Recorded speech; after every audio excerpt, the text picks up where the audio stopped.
Yeah. Hey, what up, man? What's up?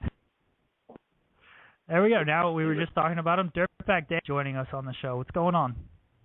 None, man. You know, chilling, trying to stay busy. I got an album I'm finishing here, so I just been in the studio grinding away. Hell yeah, dude. Rhyming words, man. We were just talking about you recently kind of announced that you were going to take a break from battling after your last two battles, and what made you decide to just kind of take that back and refocus yourself? Well, let's see. I got my ass handed to me by Roan, and then I completely shit the bed in the Charlie Clips one.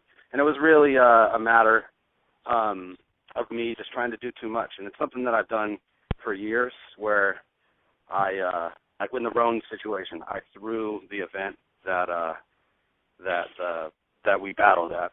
And I don't mean like I just like threw the event. I designed the flyer. I booked all the battles. I, took care of all the artists and made sure everybody had a place to stay and comfortable and in hotels and whatnot. And then I opened set the venue up, and then I battled at the event, and then I fucking shut everything down. And I just didn't get the time to put the work in, And then in the Charlie Clips one, I just got back from a tour in Japan, and I was out there for 15 days, and I had the worst fucking jet lag in the world, and I just wasn't as prepared as I usually am, and it cost me, So I decided that putting the cart before the horse and get the album done, and then when I get the album done, then I'll book a battle, and then I'll focus all my energy on the battle, so I'm not writing songs and booking shows and executing shows and doing all that at the same time as I'm supposed to be preparing for one battle, Yeah, it makes sense, like you definitely are a busy dude. But, I mean, I think you've definitely benefited a lot, especially from the Dirtbag Dan show, because, I mean, now people are a fan of you, not even just as a battler. People are a huge fan of the show. Obviously, it was an inspiration for our show.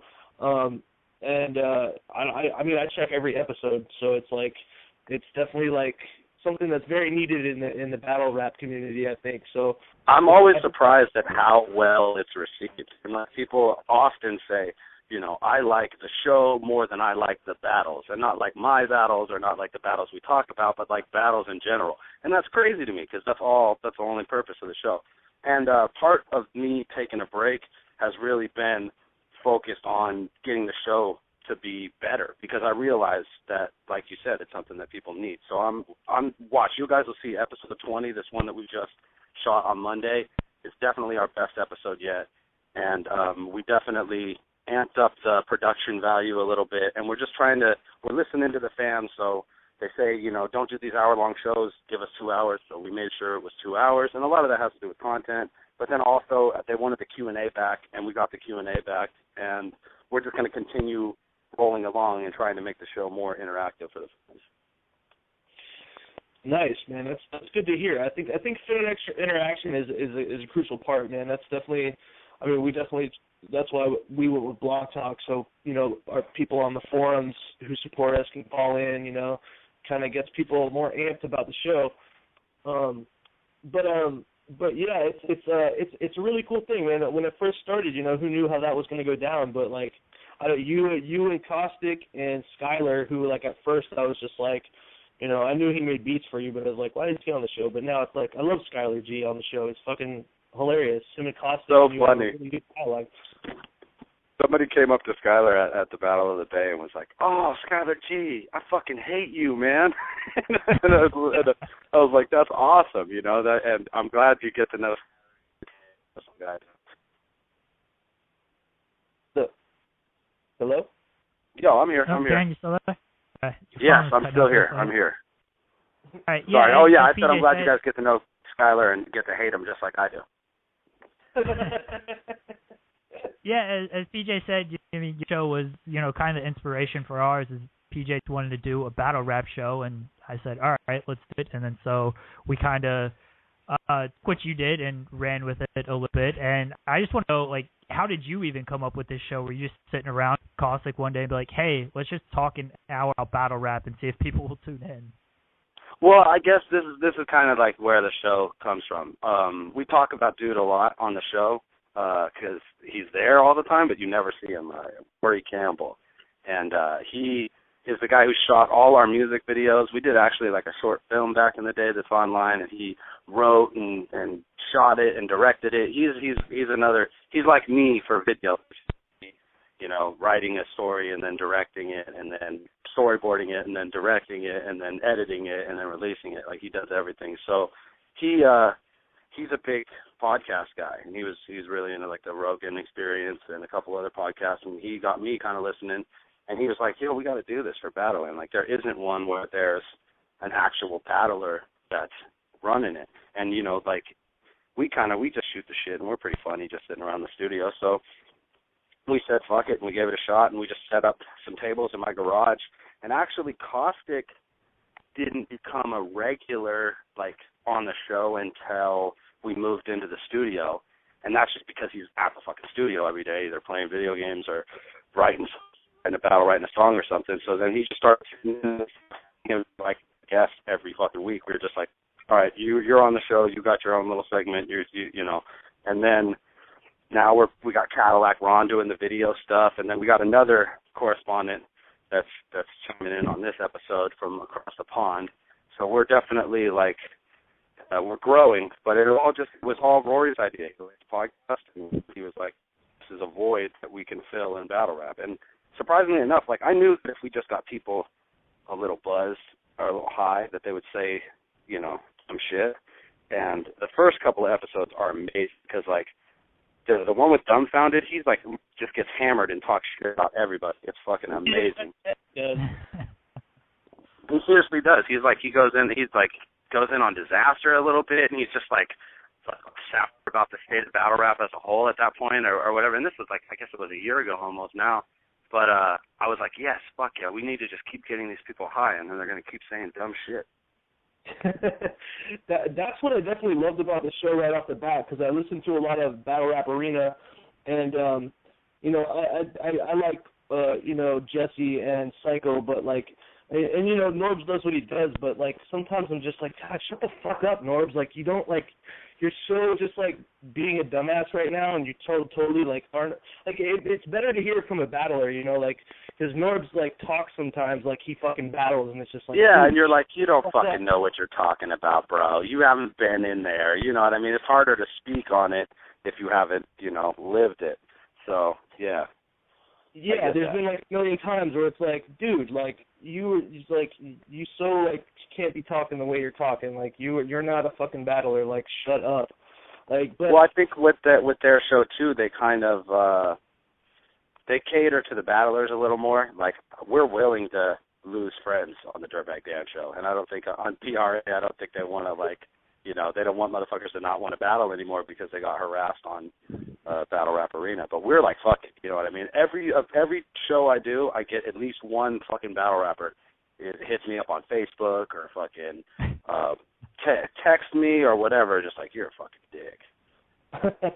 Dude, that last time when you were talking about battlers who need to stop Facebooking, that shit was beyond hilarious. that was we so continued the Facebook interventions, and I'll give you guys a little preview, I suppose, because the episode should drop. You know, I always fight with YouTube every fucking week because we're uploading 2-hour videos. They don't like that shit. So it usually, like, I got to do it like 3 times before it works, and it could take 6 hours. It could take 12 hours. You know, it's supposed to be up tonight. It should be up definitely by tomorrow. But the Facebook interventions for this week are for Pat Stay and Hollow Hand. They're just fucking terrible. So we got specific this time, and we actually, like, talked about, like, I took some screenshots and, like, you know, was like, listen to this one. And it's good. It's really good. I like that. And I'm willing, like I said, it's battle rap. So at the end of the day, if these guys come up to me at an event and they're like, yo, why'd you say that shit? I'll be like, because you did that shit, and we make fun of each other for a living. So that's the other thing I love about it is because Battle Rap Arena totally, like, it's all curved towards URL. So, like, if whoever's, like, big in URL, they're sucking his dick that episode. You know, it can be very fake sometimes. and you don't see that shit on Dirtbag Dan Show. It's very genuine. Well, you guys keep me honest, honestly, like the fans, and really, like, when I say the fans, because a lot of people walk, but, you know, they give us feedback, be it, you know, you guys, the guys who are listening to your show, the kids that are on OTBVA and RMBVA, used to be on, those are the ones that are, like, you know, leaving paragraphs for me, like, yo, you need to fix this and fix that, and sometimes I'm like, fuck you, but sometimes I'm like, okay, get it, I understand. I think that's the big thing is that you are, as you said, you're willing to make fun of these guys. You're willing to, as you put it, lose friends over this, because you see a lot of this in professional sports when a guy retires and then he goes into television and he wants to be nice to all his friends and he doesn't want to badmouth his former team and stuff, even if they suck. And those are the people I can't stand watching, because it's like, all right, if you're not going to say anything bad, even though it suck, like, I can't take you serious. And as you said, you're willing to badmouth these guys, and so you actually gain credibility when you do that. And I think, as PJ said, it's refreshingly genuine and honest, and so that's why I continue to listen as well. Yeah, you know, I fucking hate.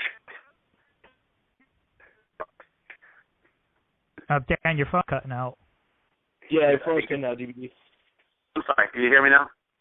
Yeah. Yeah, so I said Chael Sonnen. I hate him as a fighter and a person sometimes, but he's just amazing at his job at being a pundit. And he's one of those dudes who's not afraid to be like, yo, this guy fucking sucks. He shit the bed. I'll knock this guy out. And that's what people want to see. You know, so I kind of bring that into the whole world of battle rap. Yeah, as you said with. Oh, sorry. Go ahead, Jerry.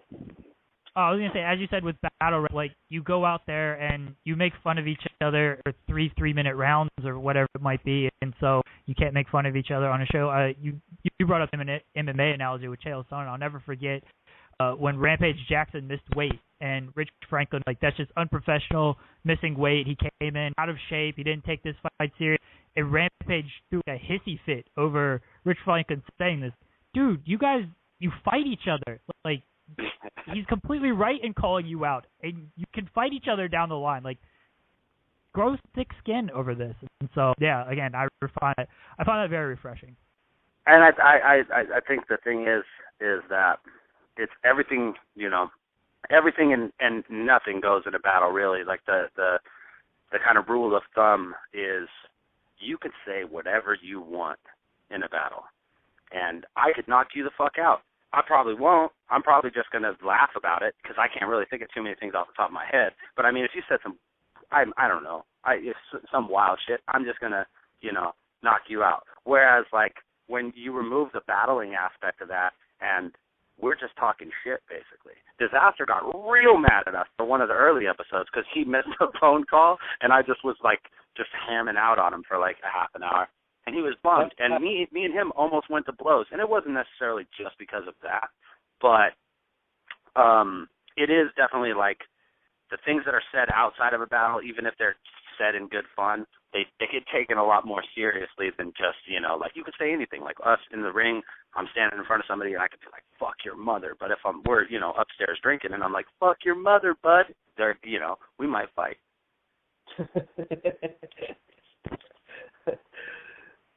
I mean, that's what I think about on your show when you're talking shit about other battlers. It's like, well, if they're really pissed off, they could battle them. You know what I mean? Like, it's like it's people should be able to take it, especially battlers.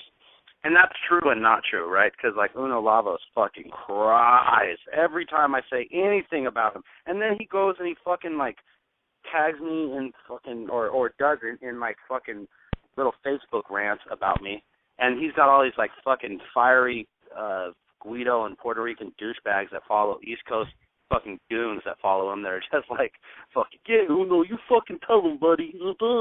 And it's to the point where I'm like, I don't even want to fucking make fun of him anymore because it's like I'm irritated by his response to it. And it's not like, because if his response was like, yo, fucking battle me. And then he'll go online and he'll be like, yo, Dan's ducking me. I've never been offered a battle with that dude in my fucking life. Not one time has someone been like, yo, do you want to battle Uno for X amount of dollars? Never happened. I'm not saying that if they did, I'd be like jumping at the opportunity, but don't tell me I'm fucking ducking you in a battle if I'd never been fucking asked. And he's also the same dude that, like, when I'm like, yo, I'm going to fucking see you, you better not fucking call me a liar. He's like, yo, chill out, buddy. It's just a battle. I'm like, I know. Fucking it's just a podcast, and I'm just talking shit. And that's fine, but I might fucking punch you in the face. Yeah, I actually saw you and IDM battle him at EK here in Portland. Oh, what a goofy one that was, man. That was just so haphazard and wild. And fucking honestly, I love that battle. I think it's super slept on. There's some fucking really funny shit that is said in that battle because all of their bars were leaked to us via Facebook the day. Yeah. So, and I could have been a dick. I could have been a real dick. I could have, like, just done their round or just, like, read their round off the paper. That would have been really fucked up, right? But I wanted to be entertaining, so we had fun with it. And, yeah, I don't think many people have seen that one. That was, I want to say, like, maybe 2 years ago now, and we were on a tour, and that was still at a point where I would, like, throw shit up on grind time. If I, you know what I mean? If I, like, had a battle, and I was like, yeah, fucking, here. Or, dude, I even had the fucking login for the grind time page for a while. I could have fucking released whatever I want. I could have fucking, made a dick pic collage and then released it via fucking direct at YouTube. But I wasn't a goon like that. Yeah, I mean, that was technically a grind time battle because I remember Ilmac was hosting and he was like, grind time Northwest or whatever. And I just moved to Portland and I was like, fuck, is there going to be grind time Northwest again? And nope. No. Just when Dan comes to town, I'll bring the battle. I guarantee you, if I ever do that again, it'll be King of the Dot. But I'm really like, that was like a device for me to tour back in the day. Like I would use battles to like anchor tours, And nowadays, and I did it more than once. I did it with that one, and then I did another tour where I battled Mr. Biscuit and Dirt. And I fucking killed them both. Oh, I loved it. It was super fun. It was the Dirt one is fucked up because he actually, like, when they were filming it, he always like shouts out this Tatchik shop that gives fucking puts titty women on his legs for free or whatever.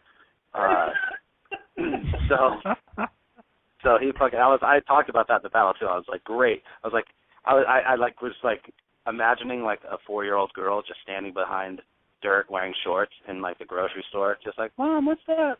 Oh, it's a titty chick. But he when at the beginning of the battle, he was saying the address and he was so fucking nervous that he stumbled, he fucked it up, and I was like, oh, you already lost, and everybody started laughing, and it was fucking hilarious. And they cut that out of the battle because that's like those little moments right there, they fucking set the tone. You know what I mean? But at the end of the day, it was a good battle, and that was something I used to do. But nowadays, I could just tour, and I don't have to battle, which is nice. And it's not like I want to walk away from battling, but it's like when you're battling on the level that I'm battling on, and you truly do risk your reputation every time, no matter what the battle is. At least with the people that are going to view the battle. So I can't be that unprepared for a battle again. Like having like the one thing that never happened to me in the last battle, in the Charlie Clips battle, where I actually fucking completely blanked on my material. And I didn't fucking stand there like a fucking Lopez or anything. I freestyled. And, be it fucking poorly, I did what I did. But now that that's happened to me once, holy shit, I'm fucking scared. I will never let that shit happen to me again. And I just don't see it being, it's just not logic, or it's not, logically there's no way I'm going to have the time to prepare the way I should for a battle if I'm on a tour. It's just not going to happen right. So, when I do step back into the ring, I'm going to take, the month or, the 2 months or whatever off before that battle, and I'm going to focus entirely on that battle. I can do the Dirtbag Den show. That's easy. I sit down in a fucking at the table and get high with the fucking same idiots I sit down at tables with and get high on the regular. So that's fine, but it can't be like, going to Japan and doing a tour while I'm recording, songs for an album and writing a battle and trying to memorize it all on fucking bullet trains and then expect to be successful. So it's no more of that. You won't see Grind Time Northwest Dirtbag dance battles anymore, I don't think. Well, we only have about a minute left here, and I want to make sure you get all your plugs in. So, Dan, we appreciate you coming on. I wish we had more time, and I know a lot of the people in R&B have called for more time. We are going to expand the show in the near future, buddy. But, Dan, go ahead and get the plugs in and thank anybody you got to thank, man. DirtbagDanShow.com. I thank nobody for nothing. And at DirtbagDan408 on Twitter. And the fans of the show, definitely at Dirtbag Dan Show on Twitter, too, because that's where you can actually ask us questions. And the Dirtbag Dan Show on Facebook. Yeah, definitely, man. And I got an album coming out, DVD album. It's going to be out soon. It's going to be free for everybody. And I'm going to do a music video for every song. So there'll definitely be a lot of content flying your guys' way over the next few months. Well, nice, we appreciate you on the show. Yeah, we appreciate you coming on. I don't know if I speak for PJ, but just for myself, I thought you were hilarious and honest, and it was fantastic. Again, I wish we had more time. We're going to have to bring you back as soon as possible. Yeah, man. Next time I have something interesting happening, I'll definitely holler at you guys, because I have no problem shooting the shit and being honest on the phone. It's easy. Hell yeah, dude. We appreciate it, man. Thank you, everybody, for listening. Yeah. All right, guys. Peace.